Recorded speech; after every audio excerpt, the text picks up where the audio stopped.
Breaking news this hour here on Sky News. The President Donald Trump has put on his social media channel Truth Social that a full and immediate ceasefire has been agreed between India and Pakistan. He writes on Truth Social, after a long night of talks mediated by the United States, I am pleased to announce that India and Pakistan have agreed to a full and immediate ceasefire. Congratulations to both countries on using common sense and great intelligence. Thank you for your attention to this matter. This, of course, relates to our top story, very much a developing situation, escalating tensions between India and Pakistan over Kashmir. Both, of course, nuclear powers, a lot of accusations, counter-accusations going back and forth, missiles as well going back and forth the borders there. We are going to be going to our India reporter, Neville Lazarus, who's been monitoring the situation from the Indian side. Neville, this announcement feels pretty consequential from President Trump. Has news of this filtered through to you where you are? Well, it is very consequential, and I think a lot of people will breathe a sigh now out here. It hasn't yet filtered amongst a lot of the news channels and people. It will take some time. Obviously, it's just been announced. But yes, the ceasefire announcement comes as a big relief out here. There has been a lot of tension, a lot of uncertainty, especially in the border regions, in the towns and villages closer to the international border in Rajasthan, Punjab, Gujarat, but more importantly on the line of control in Kashmir, the 740-kilometer de facto line of control, which is the border where there has been intense shelling for the last 4 nights now, and this is with a lot of artillery and mortar fire. There's been a number of villages and towns where people have been evacuated from this place because there has been casualties. People have died, their homes, livelihoods have been destroyed, and a number of homes have been damaged because of the shelling.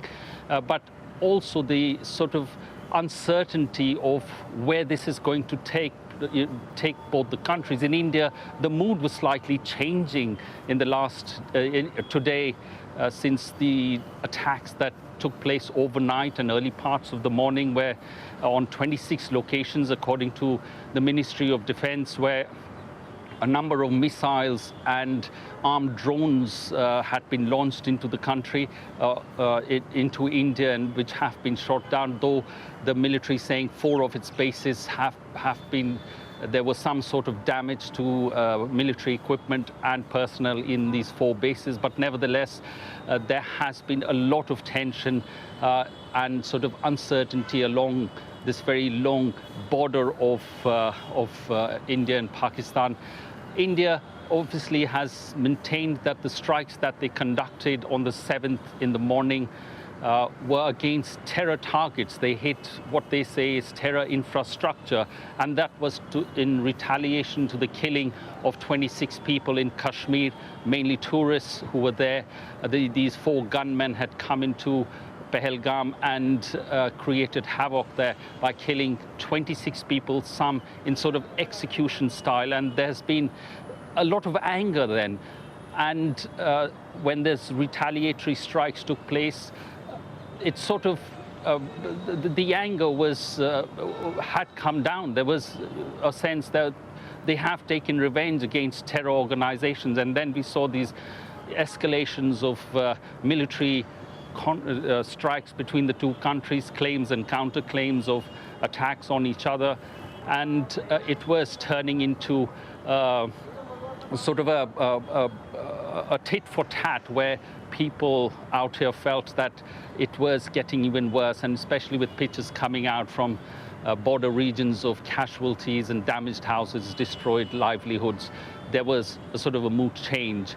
But with this with this announcement, I'm sure it will sort of bring things to a much calmer space out here. Yes, we should say that this post from President Trump was only put up some 10 minutes ago, so this is very much developing news. The United States, Neville, claiming credit for mediating this. I know I'm sort of inviting you to speculate somewhat, but what do you think would have taken place diplomatically to get to this point? Well, there was a lot of back-channel diplomatic effort right from the beginning, because after the 22nd attacks in India, there was this anger and sort of uproar in the country. There was pressure on Prime Minister Modi for retribution.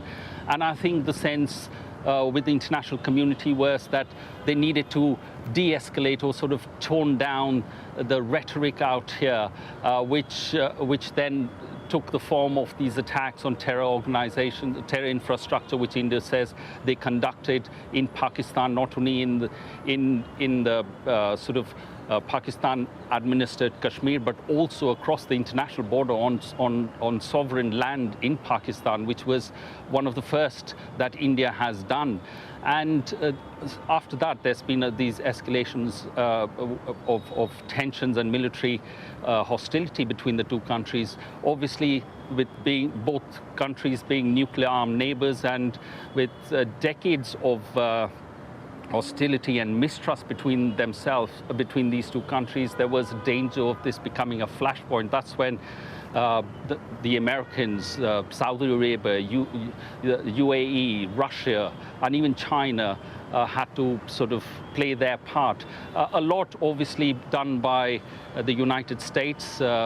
Secretary of State Marco Rubio has been speaking to his counterpart here in India, Dr. Jaishankar, but also his calls to not only the leader of Pakistan, the Prime Minister Shahbaz Sharif, but also, more importantly, to the military chief of Pakistan, General Munir, who is sort of the de facto leader out there. You know, the military is an all-powerful institution in Pakistan, and to a large extent, the government defers to it. And I think that's what made all the difference, was this call to General Munir to sort of de-escalate and not take it any further. Now, both sides have attacked each other in terms of military hostilities, and they've told their people that they have done what they had to do, and the other side is the weaker one.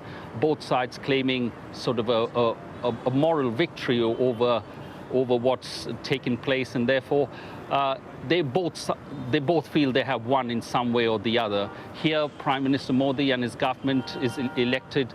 He has to go back to the voters, electorals, who he will try to kind of say that, you know, he's been victorious in this whole exercise. But both sides claiming victory in this whole escalation in the last 4 days that's put both this region in sort of turmoil and uncertainty. And Neville, if we take at face value this announcement from President Trump of a full and immediate ceasefire, what happens next? It doesn't just revert to normal, does it, as you were? Presumably, to maintain this ceasefire, there needs to be some further diplomatic, some practical things that take place to ensure that that holds. Unfortunately, the diplomatic maneuvering between the two countries is very, very little. There is no talks between them. I mean, especially after the attack that took place on the 22nd of April and the brutal killing of the 26 innocent civilians in Kashmir. India went on a diplomatic offensive. It expelled military advisors, Pakistani military advisors at the High Commission out here. That happened, and various other issues of diplomacy were implied into it. And we also saw India putting suspending the Indus Water Treaty now, which is a very important treaty for Pakistan, which sort of has this writing in it that Pakistan gets almost 80–90% of the Indus waters for its agriculture and for its irrigation, which is very, very important for the country's survival. And since that suspension, Pakistan said that this it will take as an act of war. Now, there is very little talk between the two countries diplomatically, and it's going through a third party or a fourth party, and that's what we all fear out here, that after this, will there be any sort of mechanism where there will be sort of the ceasefire will hold, and which is very important, and it will sort of challenge the international community to make sure that this ceasefire holds for the next week, days, months, years. We did see what happened in 2019 with that attack on an Indian convoy, which killed 40 paramilitary personnel, and then India conducted strikes across the border in the Pakistan-administered Kashmir. It went into a military escalation. A ceasefire was brought in, and it did hold till what happened on the 22nd of April this year. So it is going to be a real challenge for the international community to try and maintain and keep the ceasefire between two nuclear-armed neighbors. Well, I should just update you that this has been confirmed now on social media by Pakistan's Foreign Minister Ishaq Dar, who has confirmed that Pakistan and India have agreed to a ceasefire with immediate effect. So confirmation there from Pakistan's side. Well, we are still to hear from the Indian side. I haven't seen any confirmation of this, but I'm sure it will take place. We will shortly have some sort of statement from the Foreign Ministry and maybe from the Prime Minister's office. But I think a big sigh of relief for everyone, particularly people who are living close to the border, close to the line of control in Kashmir, and closer and also towards the international border, which the states of Punjab, Rajasthan and Gujarat are there. And there will be a big sigh of relief, I think, now from everyone if this holds. Yeah, so you would expect that we would be hearing some confirmation from the Indian administration sometime very soon. That's correct. We should be hearing pretty soon on this issue, but it will be a challenge for the international community to keep that and maintain, this ceasefire that has been announced. Well, it has come from the highest office in America, and President Trump has a very good relationship with Prime Minister Modi. He's called him a very good friend, and every time they've met, they've hugged, and he maintains that Prime Minister Modi is a good friend of America. And I'm sure there will be a lot of pressure on the political establishment out here to make sure that this ceasefire holds and is maintained right through. Neville, thank you very much indeed, and for coming up so quickly to speak to us with that breaking news.